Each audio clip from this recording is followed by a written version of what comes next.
Hello, what's up, everybody? I'm back on Final Fantasy 15. Let's get it going. Get it all started up here. Get this money. WSP. Hello, Blazy fan. Canadians have no critical thinking skills, bro.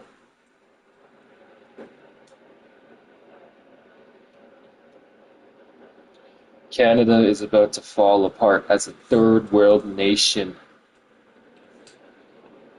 Third world. Indeed. Not good for any of these Canadians, but it's good for me because I'm prepared. I'm prepared for this shit, dog. I've been ready. I need more gold, though. I do need more gold. I don't think I have enough. I only got 10 ounces of gold. I need, like, at least 20, at the very least. But ideally, I'd like to have 100 ounces of gold. But that's, like, over $500,000. Little Asland. Meow meow meow.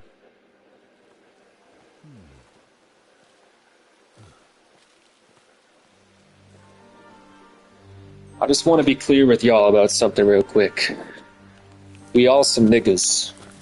We all some niggas in this world, you know that? Anyways, that's besides the point. Let's get going on this game. I fucking love this game.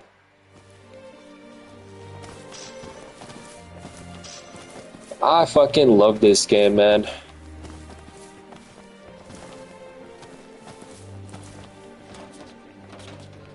We're all some niggas. Did y'all know this is a documentary on my life, this game right here? This game's a documentary on my life. You see, this is back when I was the prince. I'm the king now, but back when I was the prince, this is what I looked like. I was out with my friends, slaying monsters, fucking bitches. You know how it goes. Yeah, this is a documentary on my life, y'all.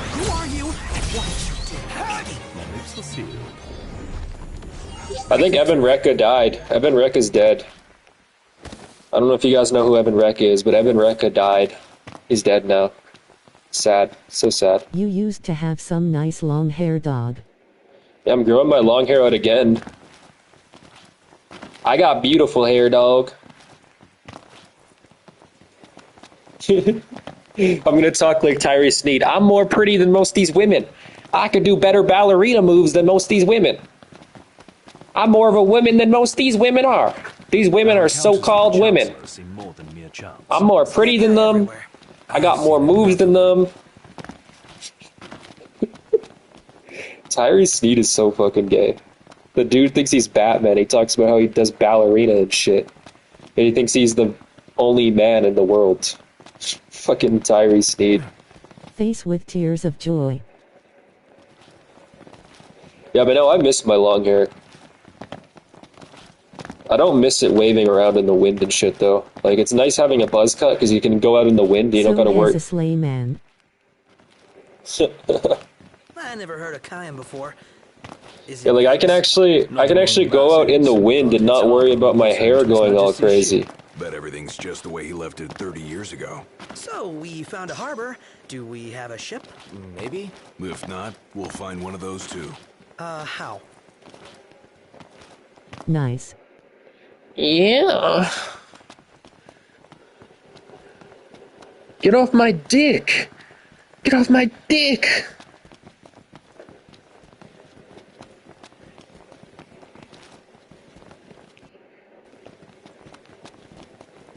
That was gay. That's what I'm saying. Get off my dick. But when the wind blows on your hair, it makes you like a real-life anime character. Yeah. Why do you have to moan? With a big fucking sword. Yeah, bro, I need to get me a sword. I'm not allowed guns because my criminal record. I need to get me a sword. I'm in the hood, dog. Walk around the hood with my anime sword. Gay as hell. Nigga, you gay. Look at your name. Get off my dick, nigga. Get off my dick. I know I'm sexy, I know I'm Hello, handsome, everyone. I know I'm rich, but you don't got a fangirl over me, dog. I'm the realest nigga alive.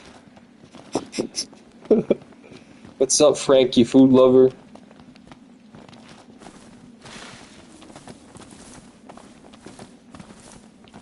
She on my dick doing tricks and shit. Yeah. Yeah. Knocked. Yep. Hey. The Prince of Pain. You know, technically, I'm against mixed race and interracial breeding, but technically, since I'm practically Asian myself, I mean, look at me. Technically, if I knocked up a Japanese girl, it wouldn't really be interracial breeding, because I'm pretty much Asian myself. The niggas be like, oh, you got your sword on you? I got my dead mocking on me.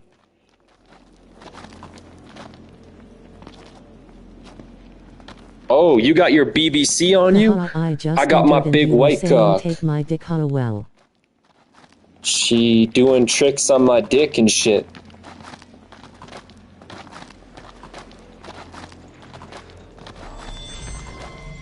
Dun-dun-dun-dun-dun-dun-dun.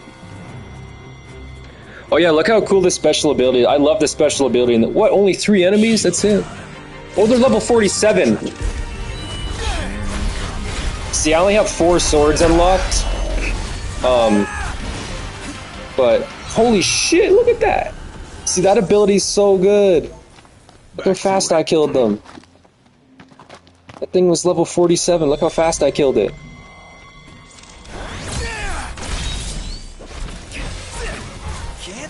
Yeah, I only have 4 swords unlocked. That ability gets more overpowered the more swords you have unlocked.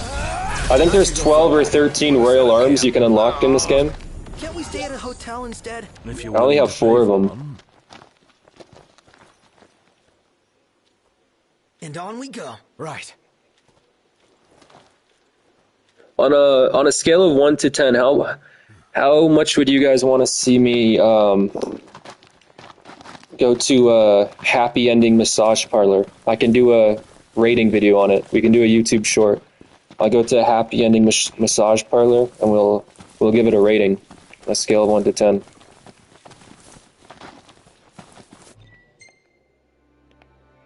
Nah, I'm only kidding. I don't waste money on hookers no more. How is your kitty and doggy?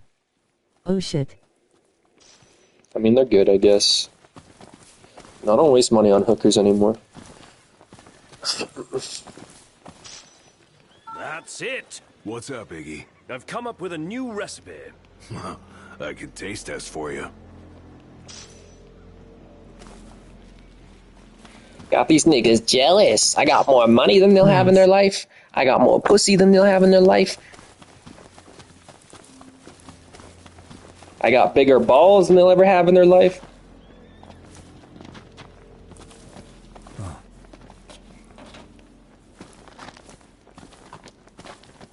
Will you upload the footage to Hub?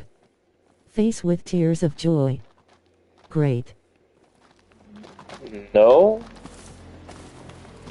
No. To the Hub asterisk. No.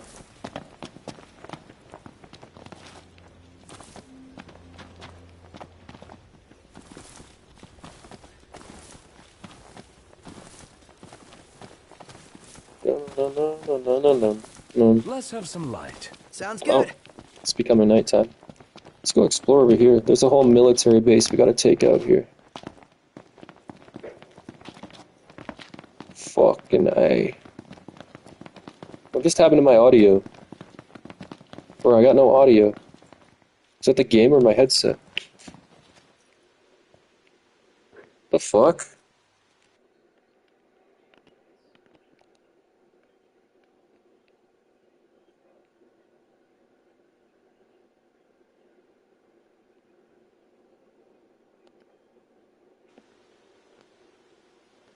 I got no audio.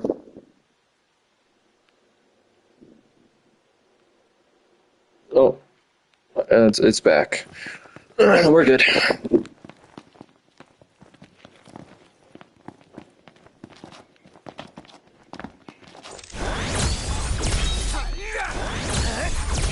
Why are these characters running like anime characters? Oh, never mind.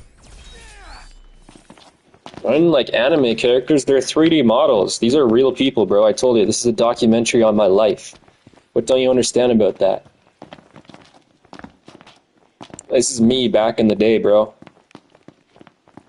Back in my day. You have no clue the shit I've done. I've done some crazy shit. Face with tears of joy.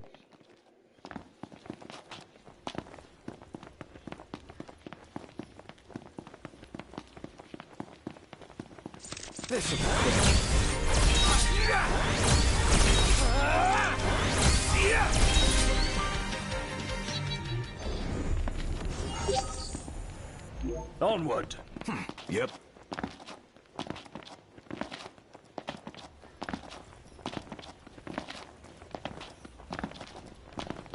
Really? Again? Get lost!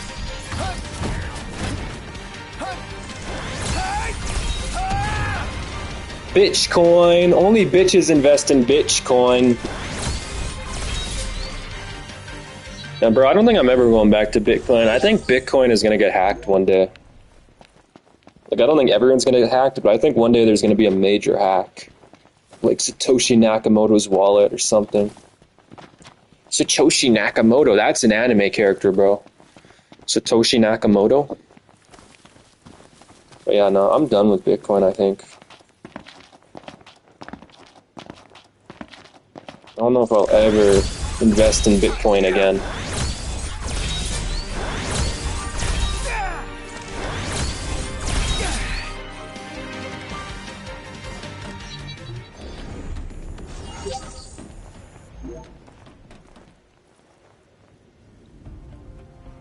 So, what's our plan?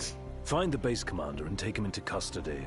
Targeting Metal Man will yield little in the way of reconnaissance, but Bones bend easily. We'll split into 2 groups of 2. Prompto and Gladio will generate a diversion. Oh yeah, making a scene's what I do best. Noct, are you prepared? Yeah, I don't really like this quest because Operation to catch a commander is good. we gotta fight that one girl. I forget her name. It's like some girl. I don't like fighting that chick. Not a very fun boss fight. Insolence of that up-jumped mercenary. And there is still no word. This cannot be borne. Such behavior besmirches his Radiance's good name. That's our target. Let's follow him. Seize him on my signal. Stay hidden till then. We gotta do what they say or the operation will fail.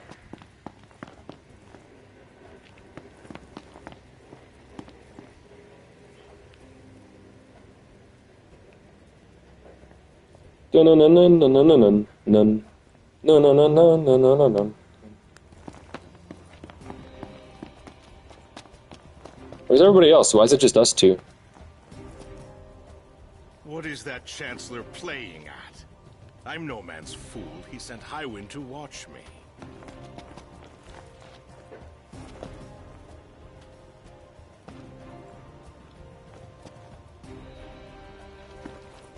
Can we do a warp kill here? Should be able to do. Oh, they didn't see us. I don't really like these stealth levels. I remember why I hate this level so much. We can do a warp kill, but they might see us if we do it right now, right?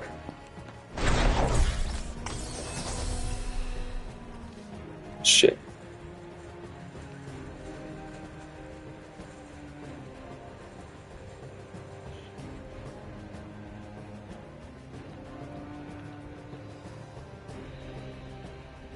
Just standing there.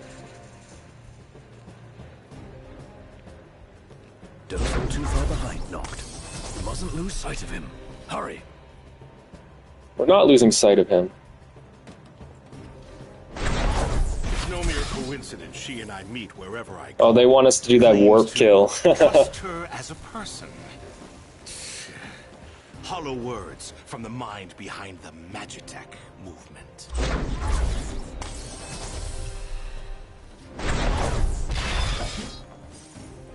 As if he didn't hear that. He didn't see that or hear that? Yeah, right.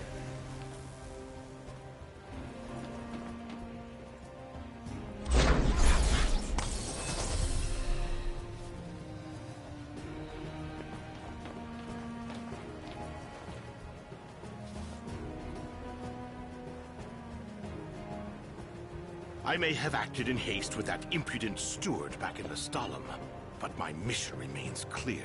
And I'll be damned if that mercenary gets her grubby hands on the prince before Galago Aldor. The prince is up here. I'm the prince.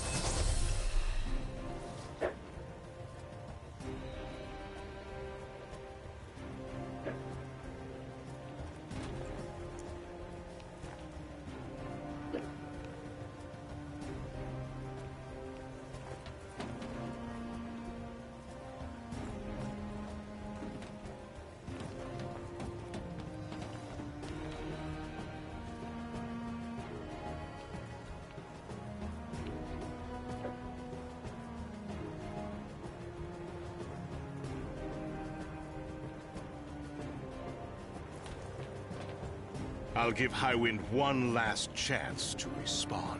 Stand guard here. If the Commodore arrives, send her through.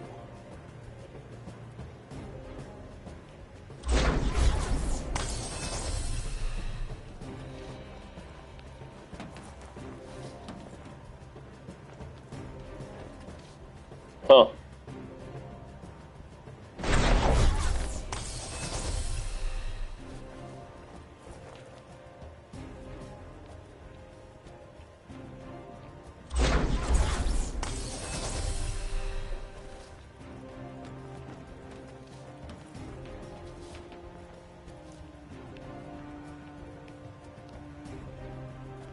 Now's your chance, Noct. Close in from behind. And remember... Got him. You're in fine form. Keep it up. Looks like they've set to work. I'll escort him off the base. You regroup with the others. Guess it's time to let loose.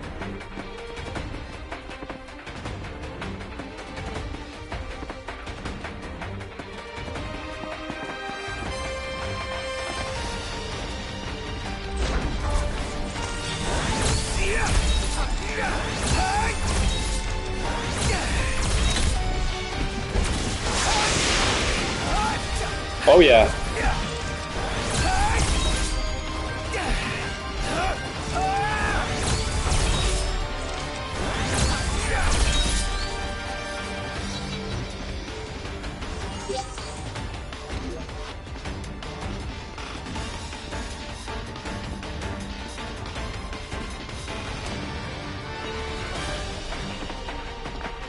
Look around a little bit.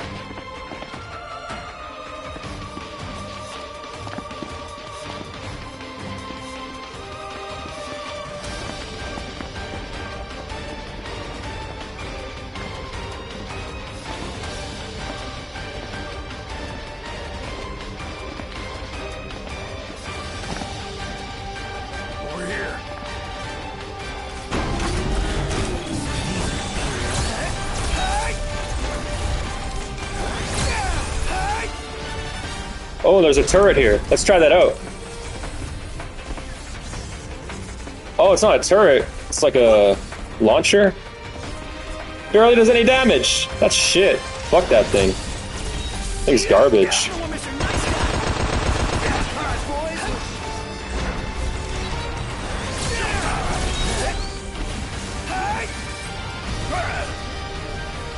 Got the generator.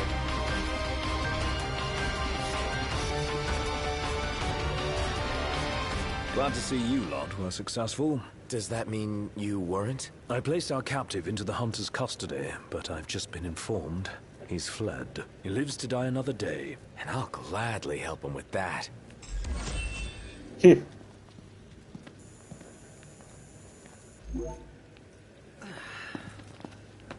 Wow, how sloppy of you, Ignis. You let him get away.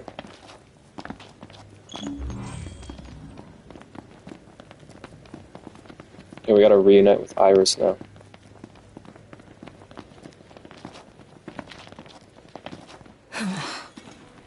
What's this chick?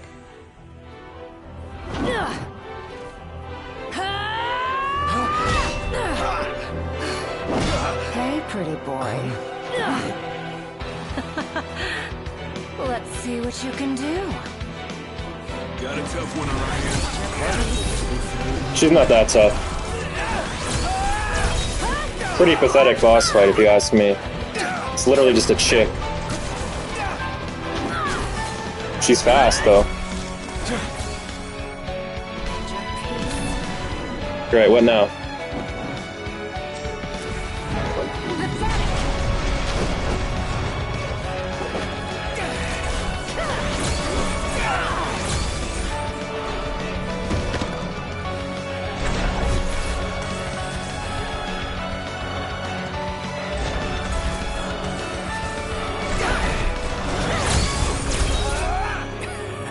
Oh, damn.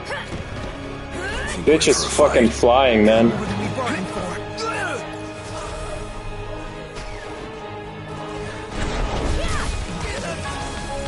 They had to do this shit to make sure she didn't die too fast. Because she would die too fast if she stayed on the floor.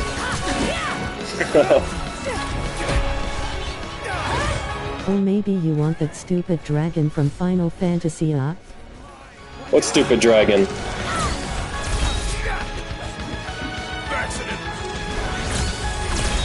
The fuck, man?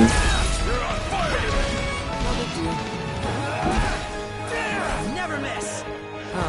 Is it that time already? What time? Quitting time.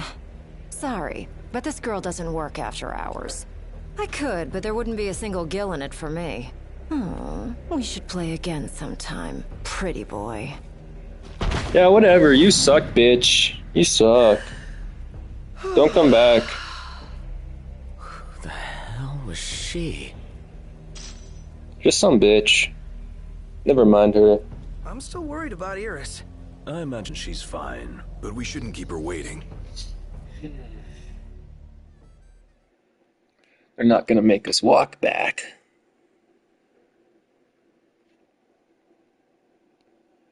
Dun, dun, dun, dun, dun, dun, dun. You're back. Did you kick their asses? Oh yeah. All in a day's work. Hey, mind if I hang in your guys' room for a bit?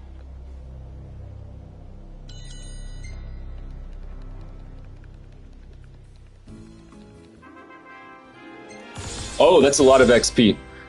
Yeah, we're level 40 now. That was a lot of XP, wow. Oh, hey, it's me. Not a bad shot if I do say so myself. Not bad. It's great. You could be a professional cameraman. Oh, I hold on to the hope.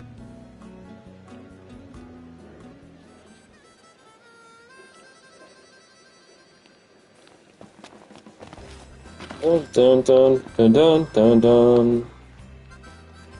Alright, we can continue on our journey now. If we want to.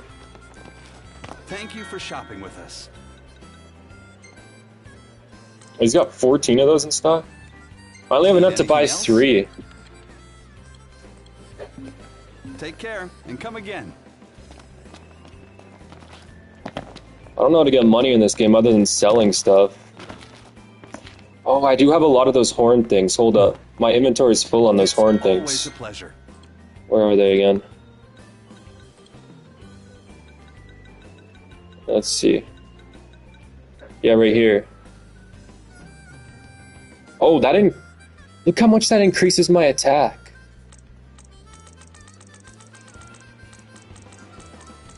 Sell 60 of those. Need anything else? Anything I have 99 of or close to that, like right here, I'll sell maybe 22 of those. I should start eating better food instead of just toast, because I got a lot of ingredients now. I didn't realize somebody had. Oh, right here, sell like 50 of these. Yeah.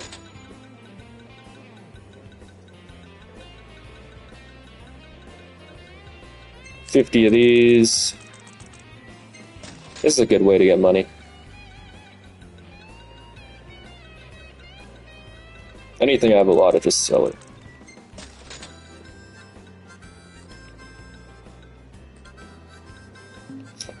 Okay, cool. Do you have a repair kit? Oh, he does have a repair kit. Need anything else? Nice.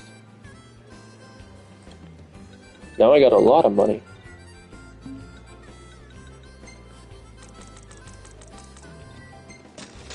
Phoenix Downs are expensive, but they're really good.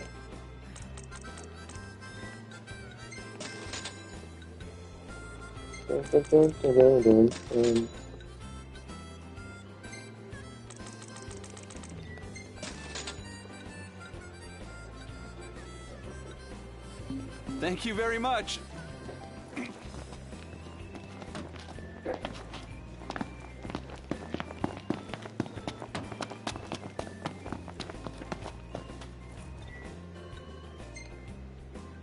Ignis is gonna drive. Sure.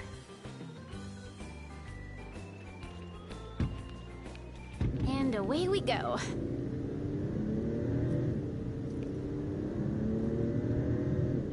On we go. That's the base we just took down.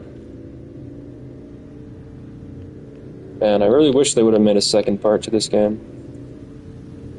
Even the missions I don't like that much, I still like them more than most other games. Yeah, that Loki guy was nothing compared to her. Though we may not have fared so well without the Marshal. Think things would have gone differently if he were here now?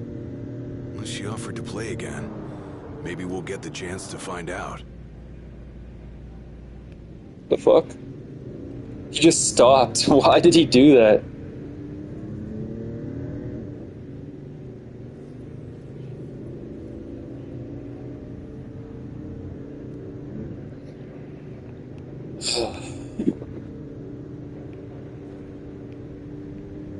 Really need to fix the car.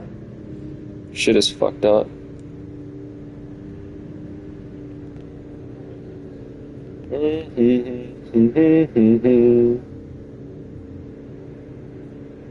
Do we ever end up going to that volcano? I don't remember. I don't think we do. Maybe. That looks interesting.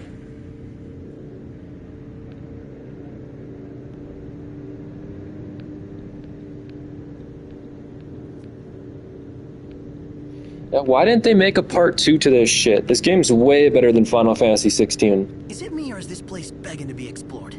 Never been one to turn down an invitation? If what they say about Yeah, let's stop here. thicket is true, Then we might just find what we're looking for here. Final Fantasy 16 isn't even open world. Like, this game actually is open world. It's so much better than 16. I don't like the woods. Too many monsters. You kidding? What could be better than roughing it out here? A million other things could be better.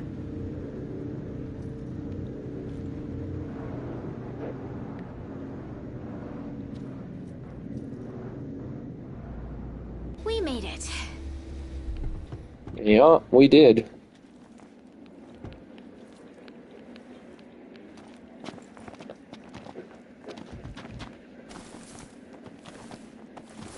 Oh, while you guys were gone, I saw a chocobo run past and it had a person on its back. Have you guys ever ridden one before? I bet it'd be... Alright, let's see some of the magic. Make a magic spell here. Do I got anything I can add that can make it like, super potent? As long as I don't make a fail cast. See, this one makes a fail cast. I think if you try to make it too powerful, it makes a fail cast. I'm not too sure. Let me see here. Unicast. That's pretty good. ×4. Oh, Unicast 228. Let's do that. Oh, we can get it to 258. Oh yeah. That's gonna be a really powerful spell. Super fun. Funny you should ask. Knocked. Call a bird for the lady. Prompto's over 1,000 HP now. That's good. I mean, he is like level 40, right? He's 39. He's the only 39 on our party. He doesn't get as much XP because he doesn't put in as much work. He's too busy taking photos. Fucking guy. Is she wearing high heels on rocks? Those aren't high heels, are they? Like high heel boots? I don't know. I don't know woman's clothing, bro.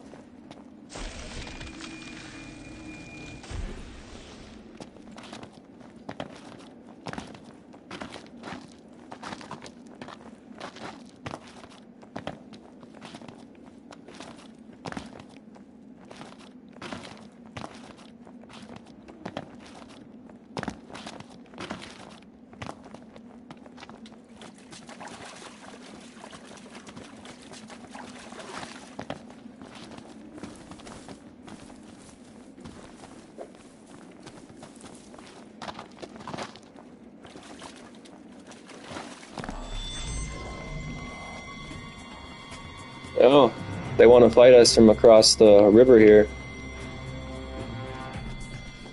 Can't reach us though.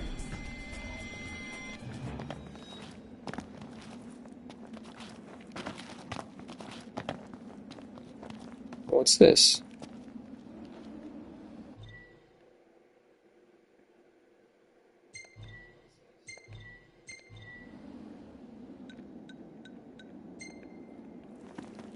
The fuck? I don't think I've ever done those before. Oh, another fishing spot.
What you doing, Chica?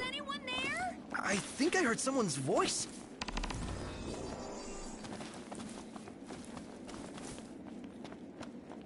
Where did that come from? Over here.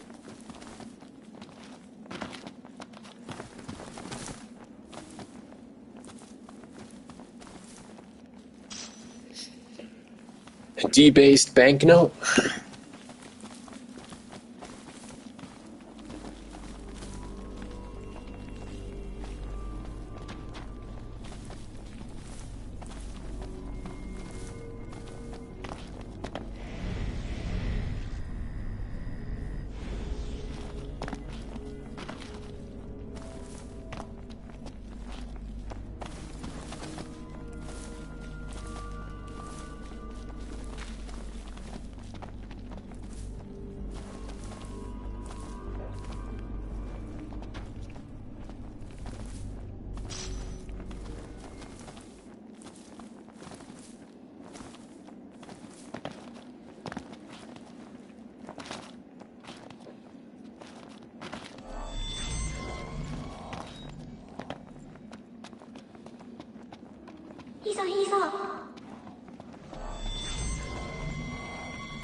Brilliant.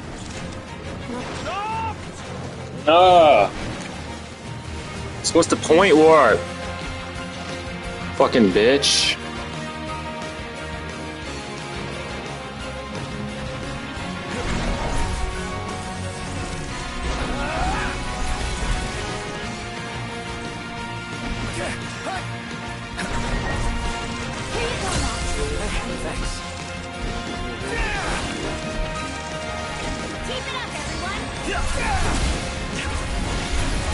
Oh, so overpowered.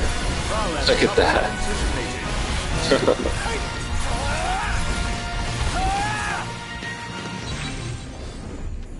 Damn. You guys kick ass. You mean it? Yeah, you look cool doing it too. Yeah, we get that a lot. Don't take it to heart.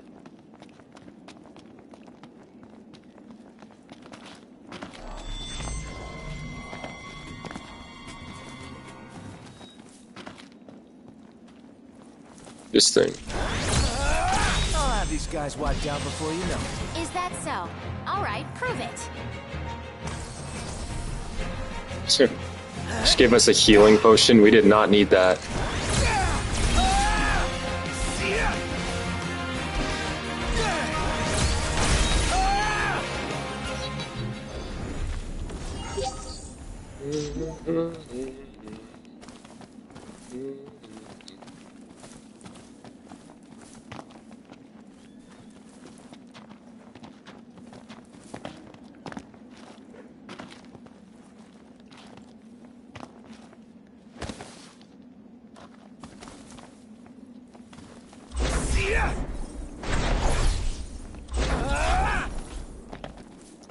Look for some items around here somewhere.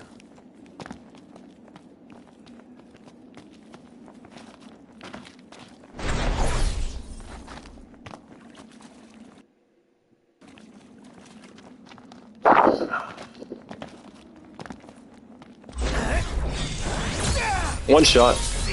Yep. Nothing to it.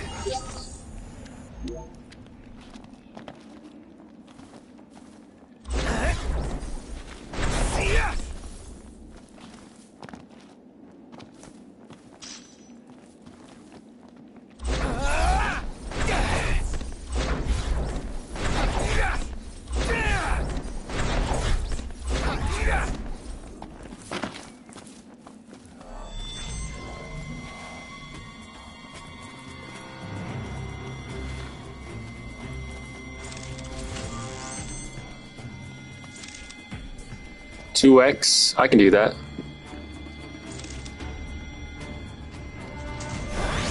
Hell yeah! Solid! Did it. Watch yourself, knocked. I know. Do your best, guys. Our best would be overkill here.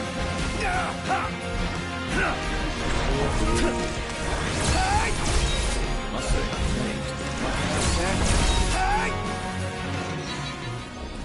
Woohoo! Victory! a victory indeed when we're all safe.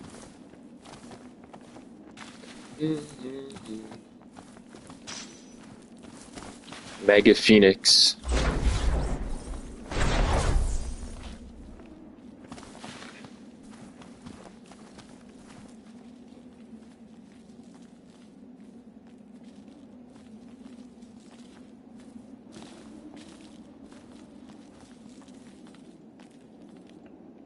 Any plan of attack? Plow right through them. I'll circle around then. Killer B. He didn't stand a chance.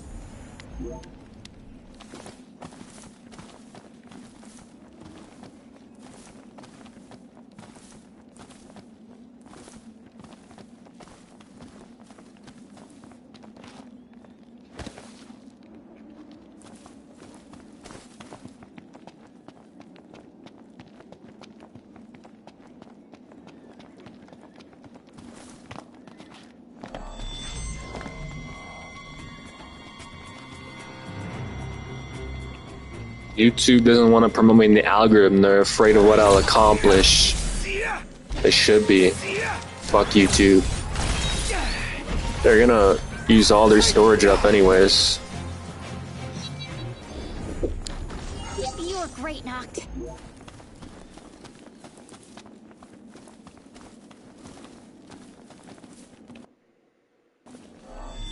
Damn, my battery is dead.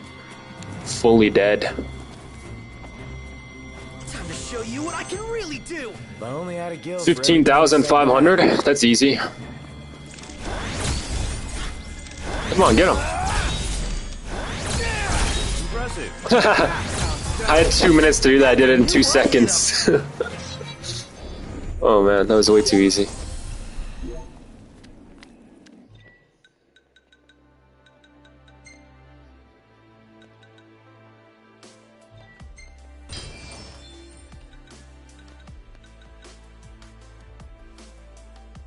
Ooh, I need to get another 333. Then I can max that out.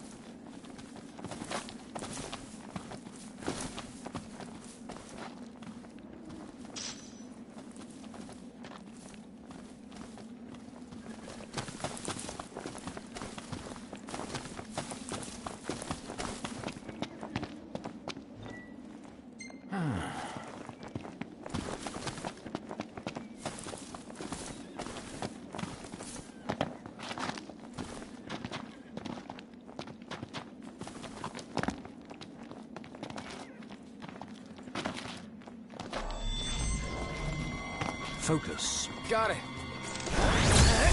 These guys wiped out before you know it. Is that so? All right, prove it.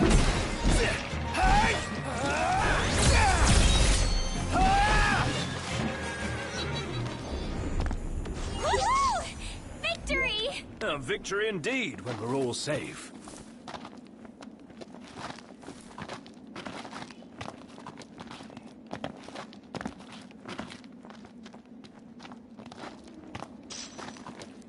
Give me that. A rare coin.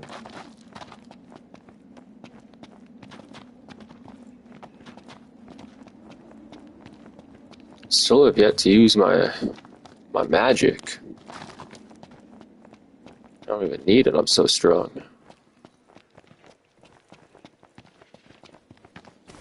Are you up for it? I'm down. Step lightly in here. There's no telling what'll crawl out of the woodwork. That's level 32. Target the enemy's We're level 40 though, so it doesn't even matter. Much lower level than me. Wouldn't want to squish some slimy bug and ruin my nice kicks. Let's do this. Right. Be careful!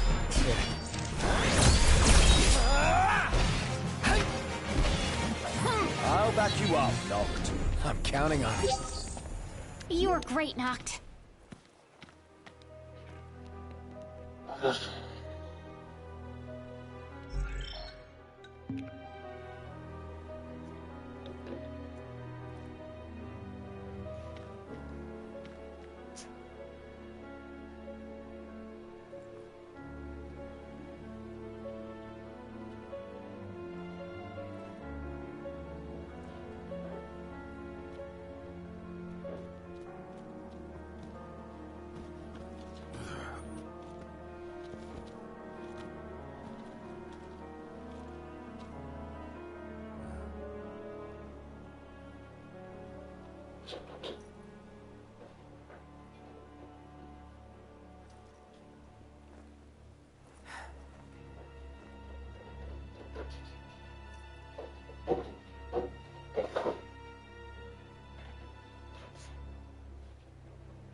Not a fan of mushy desserts.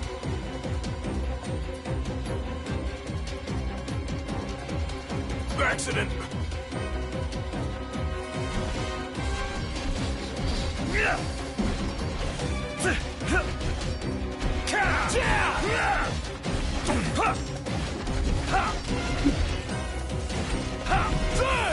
Brilliant.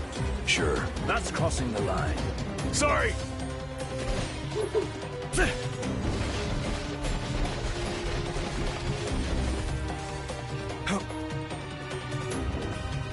We needn't waste more time. Yeah.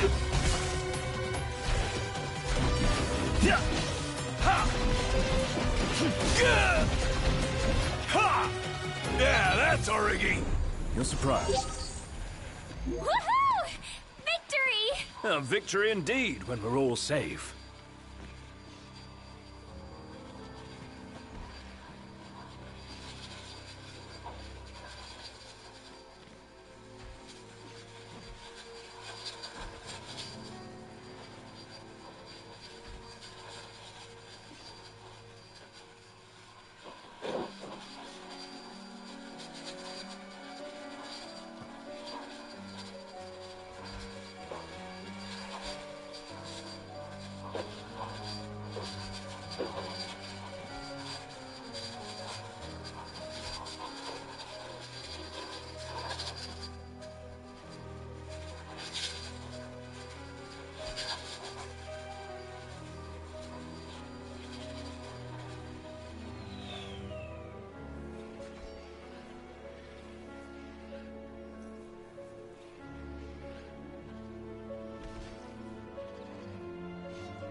Say your prayers.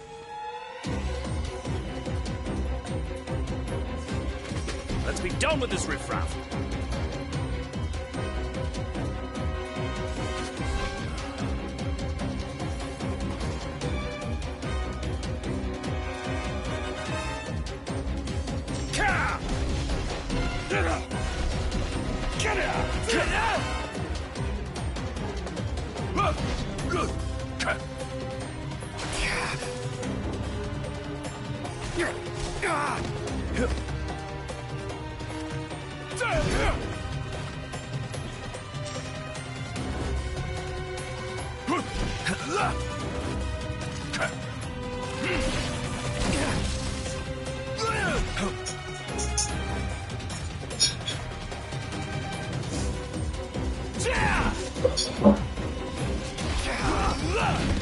You paying attention? What? We needn't waste more time. Yeah. Nart, back me up! Uh-huh.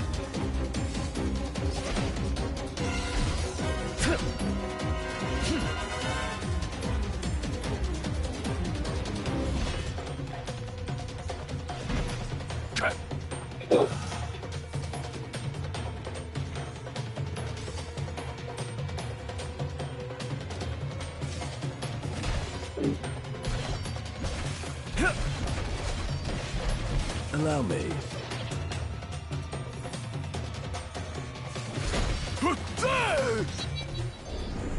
Atta boys! Everything okay with you? Nothing to worry about with you guys around.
We're outnumbered.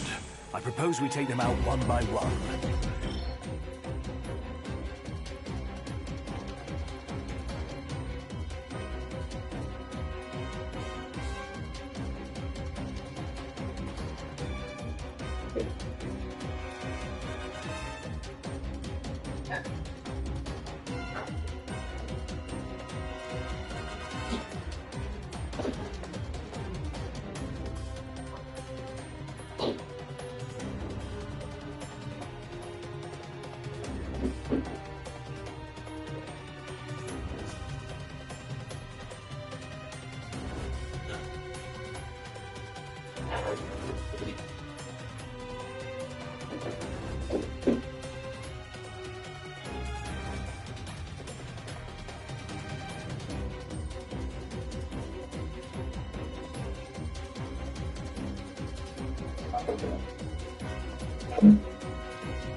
this back.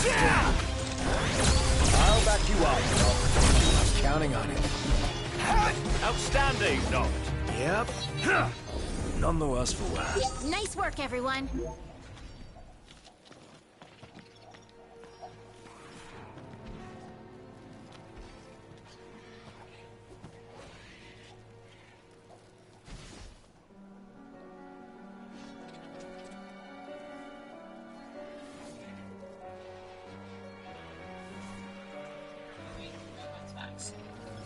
Yeah, and it's real work for long-term relationships because people are like, I like you, and I'm like, I know. Give it 3 months. And then they don't want to be with me. So that's why are you single? Well, thanks for that PSA, sweetie. Now we know to just bump and dump. I love when men use this stat as some sort of gotcha, when really all it's saying is that women would rather live in almost poverty levels with less access, with less opportunities than their male counterparts, than stay another single minute in a marriage that doesn't serve them. In a marriage that doesn't serve them. And here's yet more confirmation that some women get married just to have a butler that they don't have to pay. That's what that means, because in every single regard, women fare worse after divorce. They make less money, they have less access to housing, they have less access to job opportunities, they end up taking on more child care, and they're still filing. They're still willing to live that life. Take the... Oh, shut up. Sweetie, even if what you're saying would be true, and not a giant stinking pile of bantha poodoo, because most women in divorce get alimony and child support and get to keep the house, while the ex-husband still pays the mortgage on it. Because in divorce, you lose half of your assets. You lose your car, you lose your boat, you lose your house, you pay child support, in some cases you pay alimony. And you know what? She gets to keep the house, and she gets to drive around in her car, and she gets to have her new boyfriend over to the house. Man, that's messed up. But let's pretend what you're saying is true, and most women prefer to destroy their families with divorce rather than work on their marriage, and they end up living in poverty.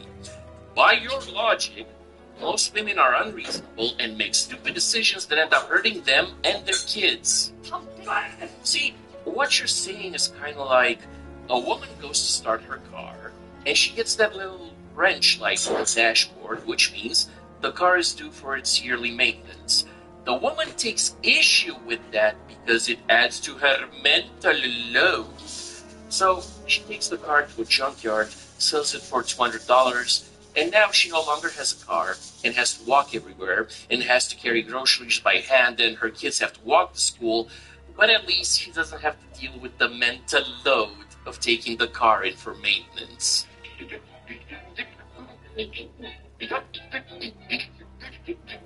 Yeah. Crap like this is why women can't be space marines. Grammarly has helped me prepare not just briefs, but scripts that allow me to step into a presentation and know that I'm saying something with absolute confidence. We're dating men. If you're out for a first date and the guy you're out with does not pay for dinner or drinks, is that deal breaker? For how many decades are you guys gonna ask this question incessantly, over and over and over? Like from the time I uttered my first feminist thought. 30 years ago. The response from men is always, yeah, but like, do you have to like pay on dates then? Do you have to pay on dates then? I mean, we've already talked this to that. We've explained how women are expected to invest a lot of money in our appearance, our hair, our nails, and our makeup, and our clothes. Oh my god. If a woman is spending all that money just to look like a solid 3 out of 10 on a good day, rare or exotic? Slow down. You just got here. You know, the real Yeah, options. Option 1. We'll see how that does, no? Try this. Or option 2. She doesn't stop lying about her looks. Victory indeed. 90% drop in potential men she could have That's access to. it. What's what? I've come up with a new We've recipe. explained how there's still a gender pay gap. Taste test for We've you. explained how there's still a gender pay gap.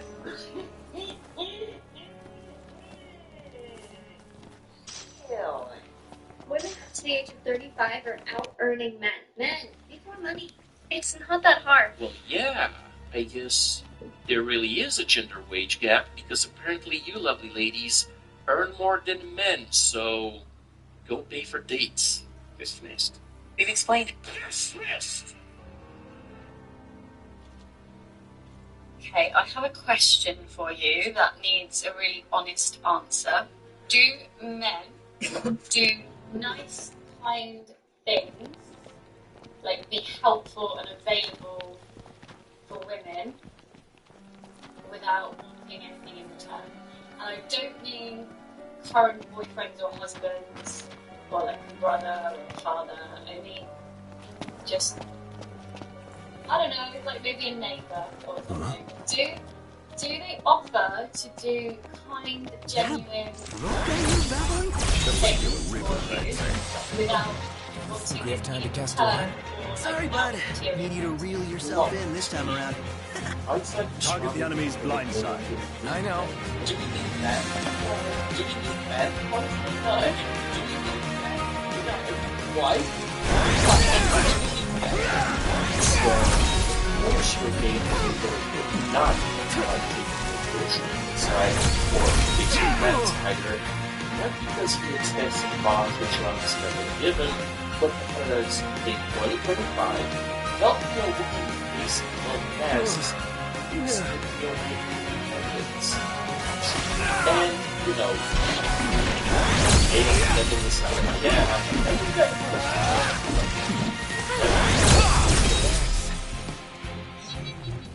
Ladies, I'm just gonna tell you that Iris, you okay? A-okay. What about you, Noct? All it's good a over thing here. whether you and or the man at hand. You get what you want to done, and they get to act like they are super smart or tough or whatever it is, and help you do it. Sweetie, in case you weren't paying attention 30 seconds ago, we're not gonna help you do anything. And that should probably like build something that male hierarchy needs, right? Because our business like want to help women and do things that matter. I don't know. They're supposed to do things like that. We're not supposed to like fill all the tires like that. And they already think you're stupid. So you may as well act stupid. And confirm you are. It's sad, isn't it? This is embarrassing. What kind of it? What kind of it? That's an ick right there. I walked in and you're just laying in bed and trying to chocolate factory grandpa. Kaylee, shut up, or I'll feed you to Nancy Pelosi. Get on your joke.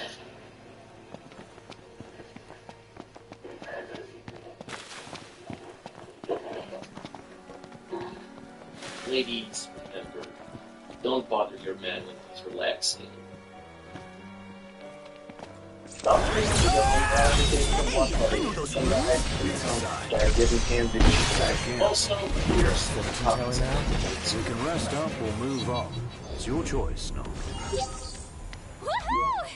Victory! A victory indeed when we're all safe. I'm not a big guy, but I stepped in, told him to cut it out. He swung first, and yeah, I caught the worst of it. Broken nose, jaw wired shut for a bit. Since then, it's like something shifted. My wife's polite, sure, thanks for dinner, good night, all that, but the spark, gone. She avoids eye contact, flinches if I hug her, says she's just tired. Nope, she's disgusted. And it just goes to show that, for all their talk about emotional intelligence being the more empathetic gender, all this woman Take care, the current doesn't carry you away. I'm not sure my footwear is up to this. Don't let yourself get pulled in. And this is the part that messes with my head. She's suddenly the one staying late at work, taking the kids to her mom's every other weekend. I don't like where this is going. I keep replaying that fight, wondering if seeing me get flattened maybe You want to make camp? less safe, less attractive. Better start preparing for supper. I'm proud I defended her, let me even help. if I lost, but now I'm scared I lost more than the fight, you know. I don't want to pressure her, but I'm worried I'm turning into a roommate who pays the bills and tells bedtime stories.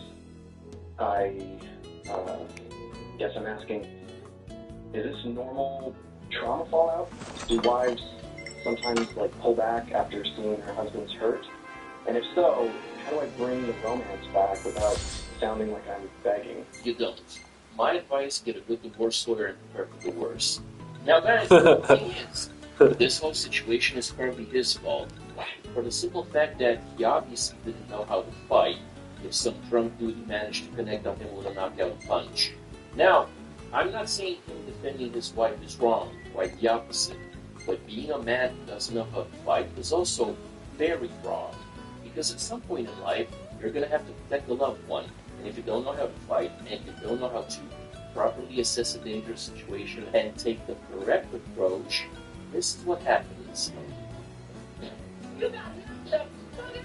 And even though his wife's behavior post-knockout is absolute crap from an emotional standpoint, from a pragmatic and biological standpoint, it's normal.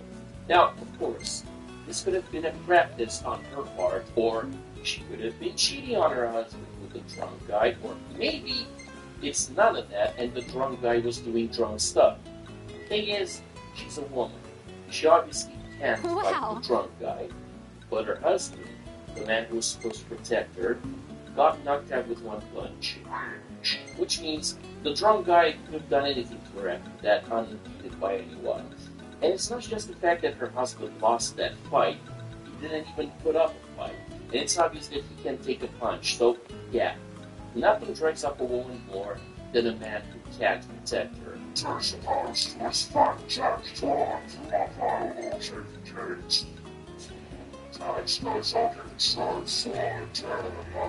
Now, as to what a man can do in a situation like this.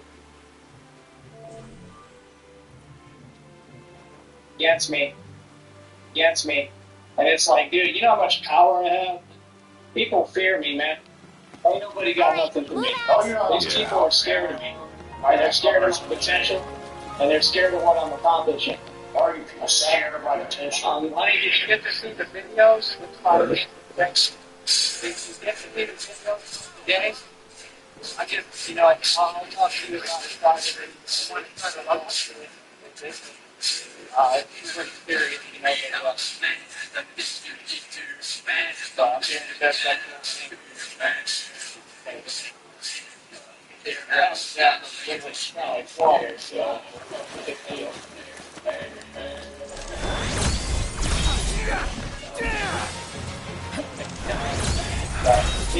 Seafood would make you happy.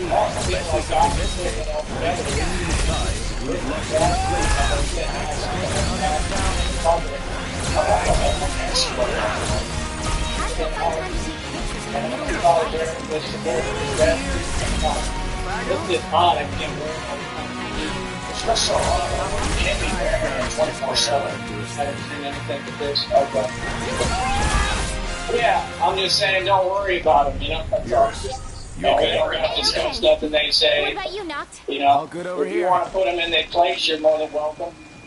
If they say something out of pocket, you can put them in their place and you can banhammer them, honey. Banhammer! You can go all out Thor on them in the chat. There's a hammer Thor! Here it comes! Banhammer! That's what you do. Nina's Thor. In the chat room. My girlfriend is fighting bad. Cold. Freezing cold. You ought to stand under that waterfall and let it toughen you up a little. I don't think that would be good for my camera.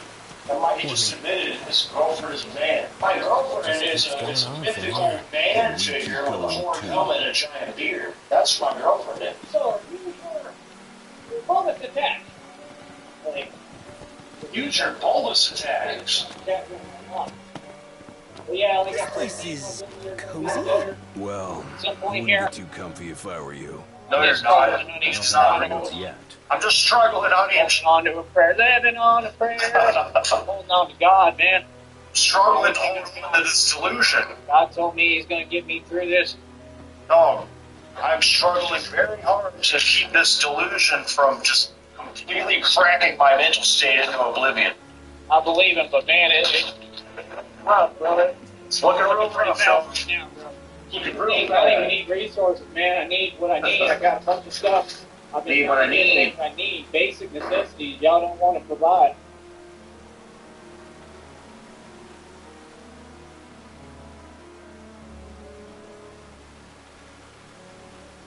When Donald Trump launched strikes on Iran's nuclear facilities, MAGA world had a choice.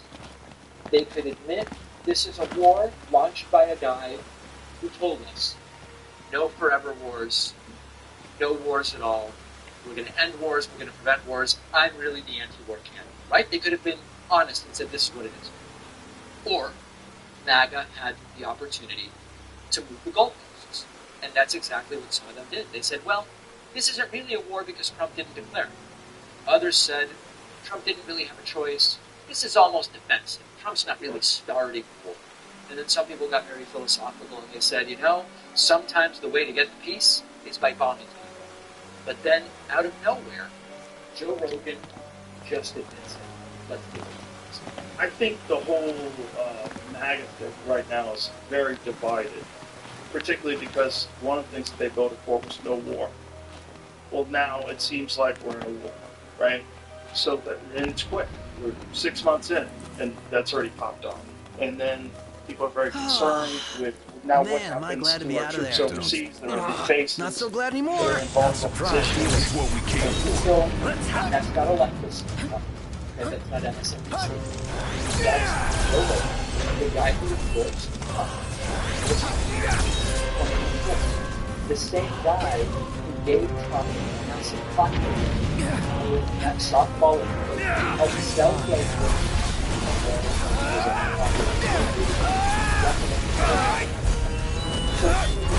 This isn't about oh, well, when Joe Rogan says Here you go, Knocked. it matters because it's so I guess that's one step.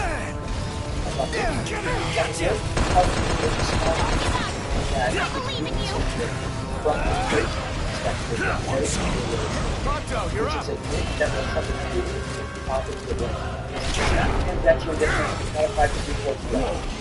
Do it. Donald Trump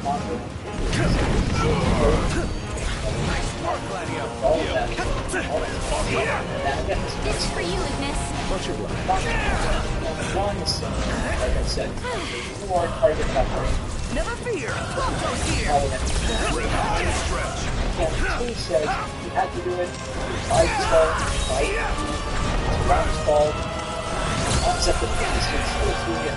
The only way to get back to diplomacy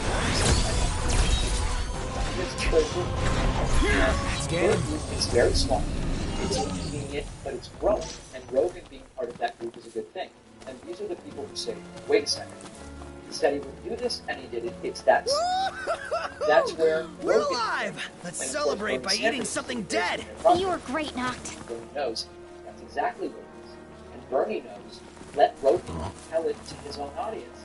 Because he's going to be much more effective in communicating that to that than Bernie possibly could be, just because of who the audience is, not that Bernie's not a good communicator. So this isn't new. The same excuses were made under Bush. A war, it's a liberation, we're not occupying, we're stabilizing. And the same people who used to call that deep state propaganda are now cheering it on if it's presented in auction. Alright, let's get the next royal arm. Knocked. You might want to see this. Score! It's all about that treasure. Let's get in there.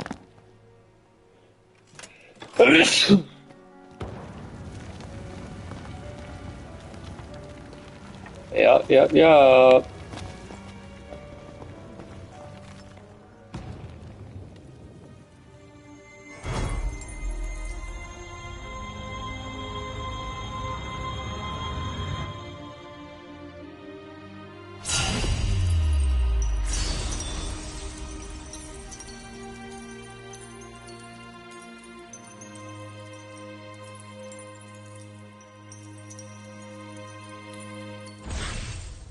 Yeah, let's go. Feels good to get it done. Yeah, almost makes up for the socks and bug bites. Recaps on Truth Social. Trump used to say stuff like, "We wasted trillions in the Middle East. Never should have been." And now he's the one who has been lighting it up and tweeting it now is the time for peace. So it's like Iraq 2.0, but with worse grammar and a lot more social media platforms. And we shouldn't forget that Trump branded himself as the anti-war guy. He told his base, "I won't start wars, I'll get us out of wars. I'm the anti-war choice." That was the promise he was doing. And he's ordering strikes on Iranian nuclear sites. He's threatened that there were many targets left. He's talked openly about make Iran great again, but he wants to be John Bolton to call himself. So you don't need to be a pacifist to call this a complete reversal. I'm glad Rogan did it. Most MAGA influencers are still pretending this isn't a problem, save a few. And Fox News is calling it strong leadership. Tulsi Gabbard, who knows where Tulsi Gabbard is at this point in time. But when Joe Rogan, one of the guys that helped get Donald Trump elected, says this simply isn't what they voted for, there is a moment of clarity aspect to it. If Trump gets away with breaking this central promise and he told his base, this was going to be the line. No new rules. The thing that made Trump different from the Bushes and from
guys wiped out before you know it. Is that so? All right, prove it. Get back! Woohoo! Victory! A victory indeed when we're all safe.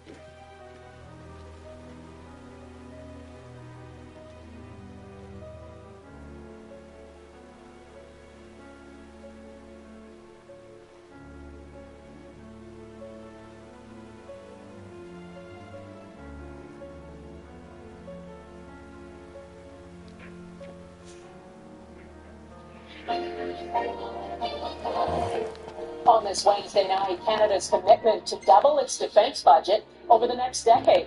We can no longer rely on our geography to protect it. What needs to be done to make this a reality and where the money will come from. Setbacks or total obliteration, the doubts about what's left of Iran's nuclear capability, a friend's selflessness and ultimate sacrifice. You actually saved me. The man hailed as a hero after last week's deadly rockslide in Alberta. Plus, who's your daddy? Your daddy has sometimes used strong language. Why is the head of NATO calling President Trump back? Okay.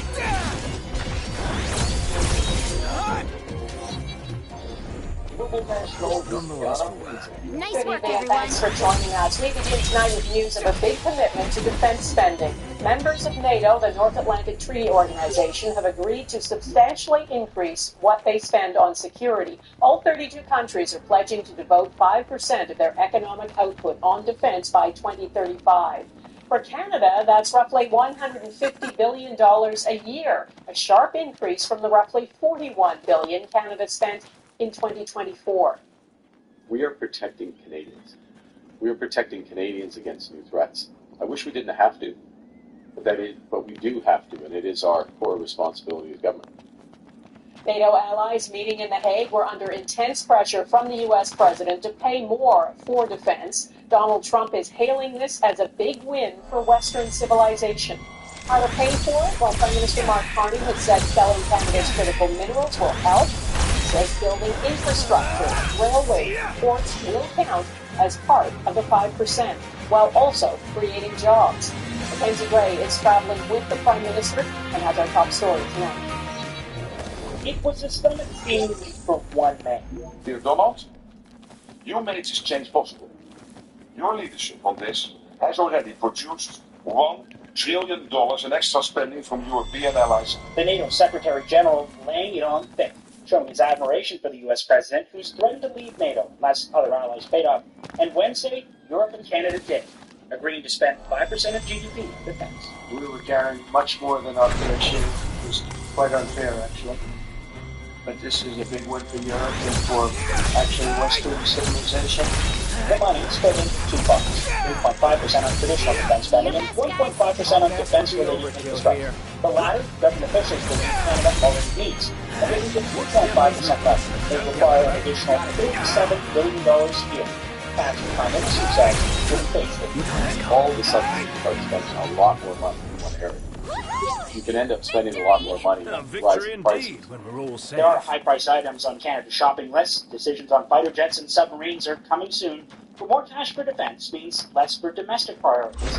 Carney has warned Canadians willing to make sacrifices to pay for the increase, but he won't say if it's cuts, taxes, or debt that will allow Canada to hit the 2035 revenue.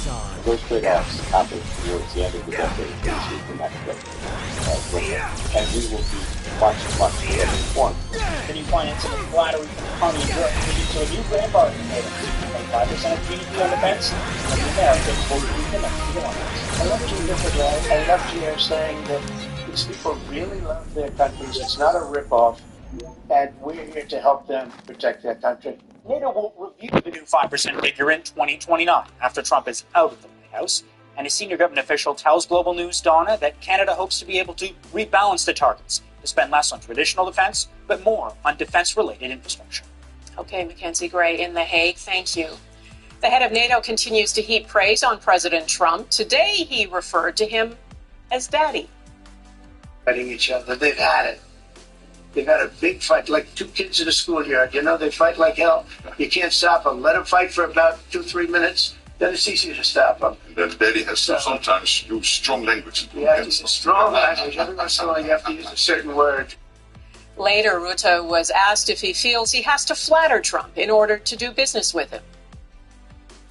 Isn't it a bit demeaning, and doesn't it make you look weak? No, I don't think so. I think it's a bit of a question of taste, but I think he's a good friend. And when he is doing stuff which is forcing us to, for example, when it comes to making more investments, and when it comes to Iran, the fact that he took this decisive action, very targeted, to make sure that Iran would not be able to get its hands on a nuclear capability, I think he deserves all the praise. Tonight, the CIA put out a statement saying a body of credible intelligence indicates Iran's nuclear program was severely damaged by American bombs, and it says the facility struck would take years to rebuild. That helps back up Trump's claim Iran's nuclear capability was completely obliterated. Jackson Prosco reports. The fate of Iran's nuclear facilities is buried under rock and rubble. Yes, our nuclear installations have been badly damaged. We hear it was obliteration. It was a virtual obliteration. At the NATO summit, U.S. President Donald Trump maintained the strikes he ordered had fully destroyed Iran's nuclear program. Israeli officials declared Iran's Fordo nuclear facility inoperable, suggesting the program had been set back by many years.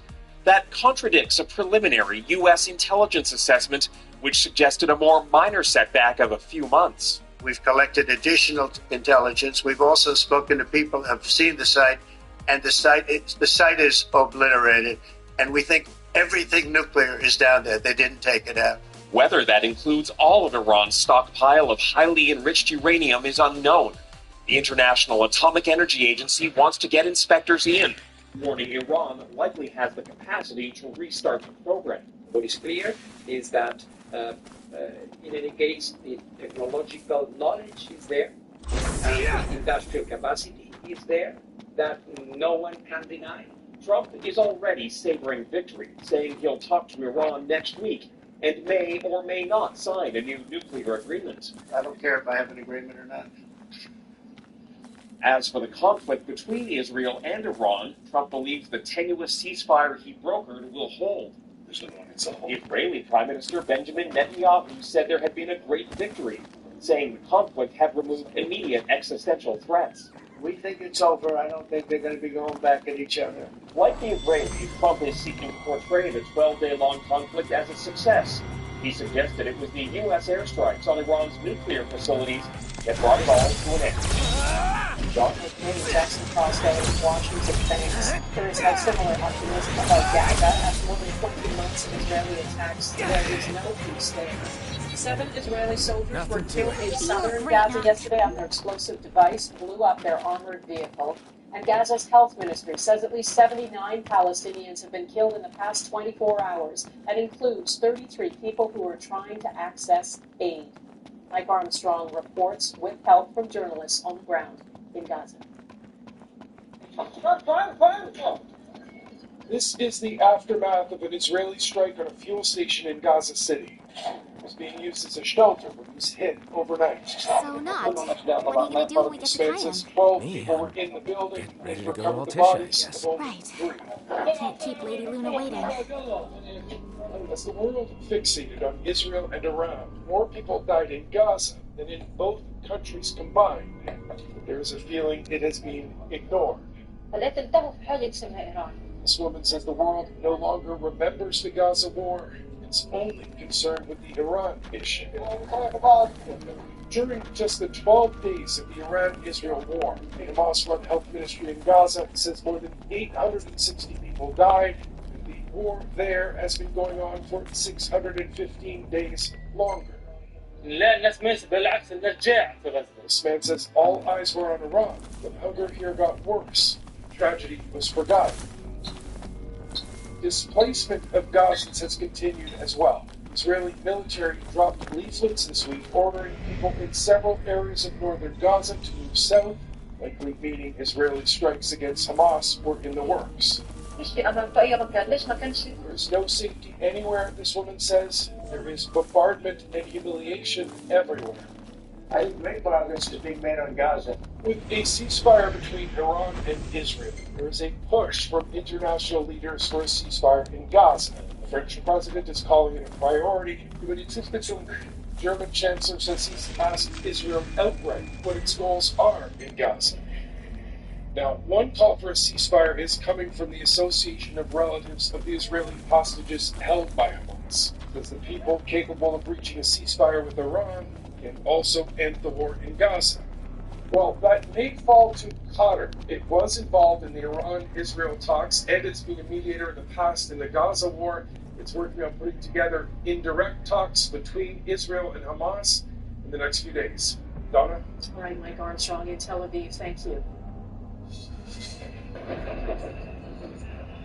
In Kenya, anti-government protests have left at least 16 people dead. That's according to Amnesty International. Hundreds more are injured. Police fired tear gas and water cannon to disperse the crowds. Human rights groups say some protesters had gunshot wounds. The countrywide protests happened 1 year after 60 people died in huge demonstrations against a contentious tax plan. There's a new economic forecast for Canada, and it is predicting a modest recession later this year. Business consulting firm Deloitte Canada believes the economy will slow down, largely because of uncertainty about U.S. tariffs. And Gabiola looks at which sectors could be hit and what could mean for interest rates. A recession that's mild, not wild, in the cards for Canada. Just around the corner is U.S. tariffs on steel, aluminum, and some finished vehicles bite. And tariff uncertainty hammers businesses and households, taking aim at auto sector jobs. There is some risk that we will see some of these job losses filter through to other parts of the economy. If people in one sector have lost their jobs, they're not necessarily eating out, spending on clothing as they usually would have. Ontario and Quebec economies tied to trade and manufacturing to bear the brunt of it. Energy producers, Newfoundland and Labrador, Alberta and Saskatchewan, expected to lead growth. An uneven recession that mom and pop shops say they're already feeling. A survey of 150 small businesses shows 3/4 have already cut spending. 40% delayed hiring.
On this Wednesday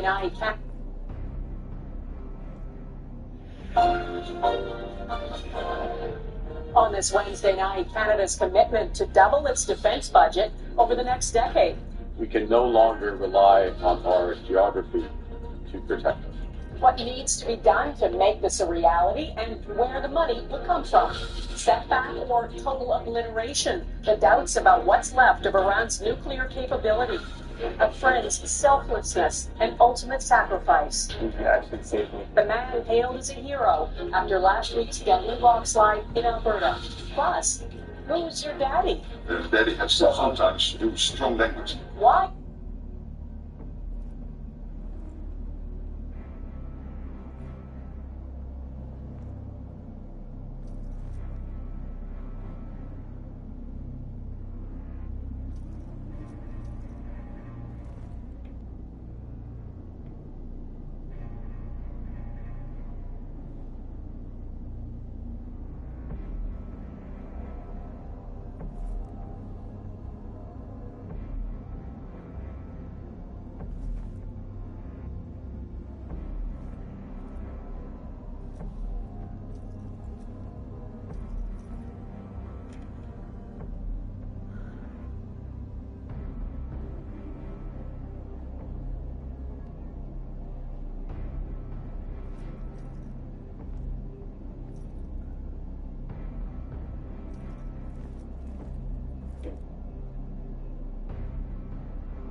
You know, some would say there's a cost to living in Canada, and that cost can be too much to justify if you are someone looking to buy a house, someone to put food on the table.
All right, meantime, a new migrant detention center is getting a lot of attention.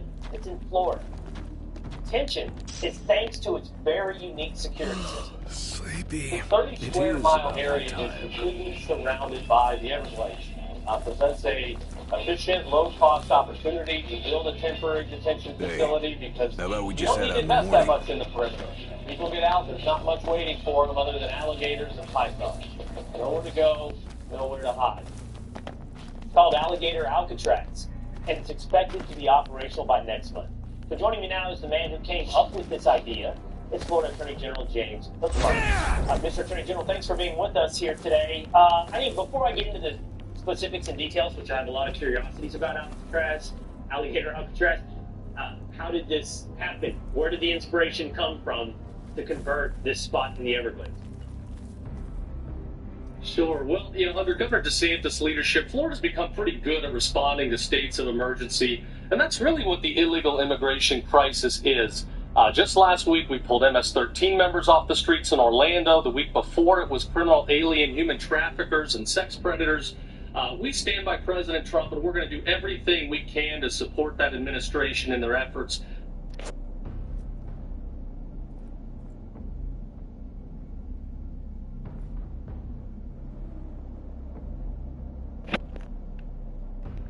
Joining me now is retired four-star General Jack Keane.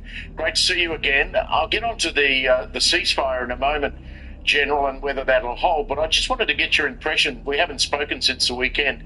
What did you make of Operation Midnight Hammer at the weekend? Yeah, I thought it was a remarkable success, and it's absolutely the right thing for the president to do. I mean, I know for a fact because I did have discussions with him about this action and from my own perspective why it was essential to take it. And I know he called the prime minister and said, look, anything that you need to finish this off, we're prepared to help you. And they came back, with the 3 sites. They had done a lot of damage at Natanz, but they still needed more to do with the underground facility, Isfahan, the same way. And of course, Fordow, they really weren't able to do much damage, although they had operations planned to do that, and they weren't about to reveal what they were. But if the United States was not going to help them, they knew they had to do something. But if the United States, what they accomplished was just nothing short of a remarkable operation. The Israelis contributed significantly to it because they initially, in the first 24 hours, destroyed all remaining 70 air defense batteries. There hasn't been a shot fired from an air defense battery since the first 24 hours of the war, and we were not expecting them to fire at all at the 125 aircraft that would be in that area. Not all of them would be there because they were refuelers, but they were stealth aircraft anyway, and they would have difficulty identification, IDing them and tracking them. Remarkable, stunning operation and revealing the advanced technology that the United States certainly has. Won't surprise you.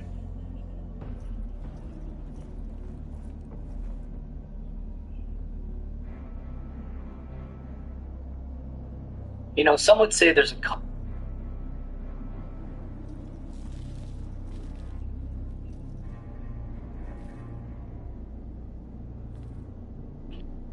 some would say there's a cost to living in Canada, and that cost can be too much to justify if you are someone looking to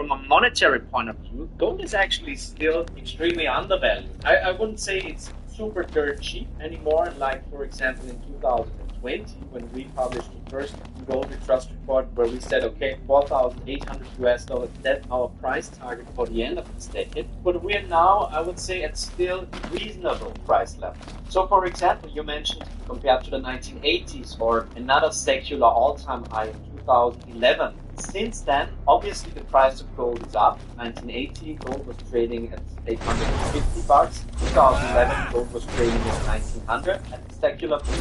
But since then, actually, the monetary base, for example, 1980 compared to the current level, is up more than 3,500%. The final point of long-term bull markets, we're definitely far away from these price levels. So gold is in an established bull market, it's in an uptrend, but we're not close to the tops yet. Gold has long served as a reliable refuge in times of turmoil, but if Bank of America is correct, its next major rally may not be sparked by geopolitical escalation in the Middle East. America's deepening debt crisis will drive it. As fiscal imbalances continue to balloon, investors are beginning to see gold not just as a hedge against short-term risk, but as a monetary asset that reflects the structural vulnerabilities of the U.S. economy. Ronald Stufferle, managing partner at Incrementum AG and lead author of the In Gold We Trust report, points out that despite gold's steady rise over the years, many investors still hesitate, claiming it's too expensive or too late to buy. He challenges that narrative, emphasizing that when gold is measured against broader monetary indicators such as money supply or national debt, it remains deeply undervalued. In that context, gold is not just a commodity, it's a strategic asset tethered to long-term fiscal stability. Following President Trump's announcement of a ceasefire agreement between Israel and Iran, gold dipped as haven demand receded. Bullion fell as much as 1.6% to trade below $3,320 per ounce on Tuesday. Trump posted the news on Truth Social, noting that the ceasefire is designed for lasting peace, with Israeli Prime Minister Netanyahu later confirming the truce. Still, Stufferle stresses that short-term moves shouldn't distract investors from the underlying macroeconomic forces. He sees a shift emerging toward what he calls performance gold, assets such as silver, mining equities, and commodity stocks that have historically outperformed gold in the later stages of a bull cycle. Silver is already showing strong momentum, and mining stocks could follow as capital begins flowing into the sector. Interestingly, while gold prices have surged, mining companies have yet to benefit fully. This disconnect between bullion and producers has created, according to Stufferle, an asymmetrical opportunity. Make sure to tune in for our expert analysis. Don't miss out on future content. Hit the subscribe button and turn on notifications to stay in the loop. Your support is greatly appreciated. I'm putting out the In Gold We Trust report now for 19 years. And since then, I think the first report was launched when gold was trading at $550, something like that. Since then, people keep telling me gold is too expensive. Now it's too late to buy gold. And for me, it's always important to regard gold as a monetary asset. And therefore, we have to compare it to monetary aggregates. And what we did in this report is we had a look at the so-called shadow gold price. We had a look at the development of various monetary aggregates compared to the price of gold. And from a monetary point of view, gold is actually still extremely undervalued. I wouldn't say it's super dirt cheap anymore, like for example in 2020 when we published the first In Gold We Trust report where we said, okay, $4,800, that's our price target for the end of this decade. But we're now, I would say, at still reasonable price levels. So for example, you mentioned compared to the 1980s or another secular all-time high in 2011. Since then, obviously the price of gold is up. 1980, gold was trading at $850. 2011, gold was trading at 1900 at the secular peak. But since then, actually, the monetary base, for example, 1980 compared to the current level, is up more than 3,500%. Yeah. If you compare, for example, the M2 money supply to 2011, it's up 128%. If you compare the federal debt in 1980, it was 860 billion. Now we're at like 36 trillion. And that's only, the official debt. We're not talking about the unfunded liabilities. If you compare it to median house prices, for example, in 1980, you could buy a house for $63,000. Now the median house price is $416,000. So what I want to do with this table that we presented in the report, say, well, if we compare it to those secular highs, the final point of long-term bull markets, we're definitely far away from these price levels. So gold is in an established bull market, it's in an uptrend, but we're not close to the tops yet. I think this bull market is basically it's based on a couple of different pillars. First of all, we're seeing very robust central bank demand. We had like 3 years in football or in soccer language we talk about hat tricks. So we had a hat trick 3 years in a row, more than 1,000 tons of gold being purchased by central banks. And it's not only this, what I would say, kind of, behind the curtains remonetization of gold, it's also the fact that the repatriation of gold is picking up momentum again. So this is a sign for the loss of trust that we're seeing in the international system. And obviously Donald Trump was, to large degrees, responsible for this, this loss of trust in international let's say institutions and established things that we all got used to over the last decade. So there's kind of a bear market in trust, let's put it that way, on the international basis. But then what's really excites me, Daniela, is the fact that things like a revaluation of gold, for example, or auditing Fort Knox. This was something that we talked about, in our gold bug world.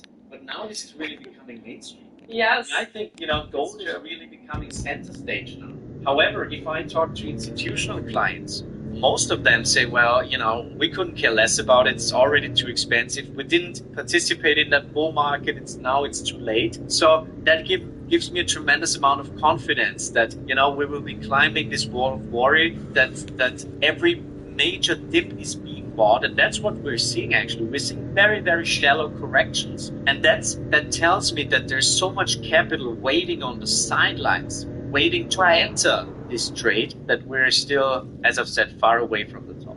Well, to some degree, it's FOMO, fear of missing out. Then I would say it's also the fact that inflation could stage a comeback. I don't think that inflation is dead. I actually think that we will. Are you guys excited to visit Altisha or what? I guess. I'm so jealous. We're not going on vacation. Oh, yeah. You're right. Iris? Something wrong? What? No, I'm fine. I'm not jealous. I just had a lot of fun hanging out with you guys. But that'll all be in the past once we hit Kayam. What are you talking about? We can hang out anytime, right? Yeah.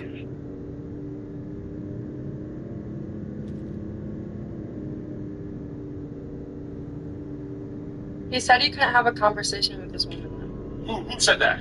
Byron? I never said that. I can clip it. I'll go back.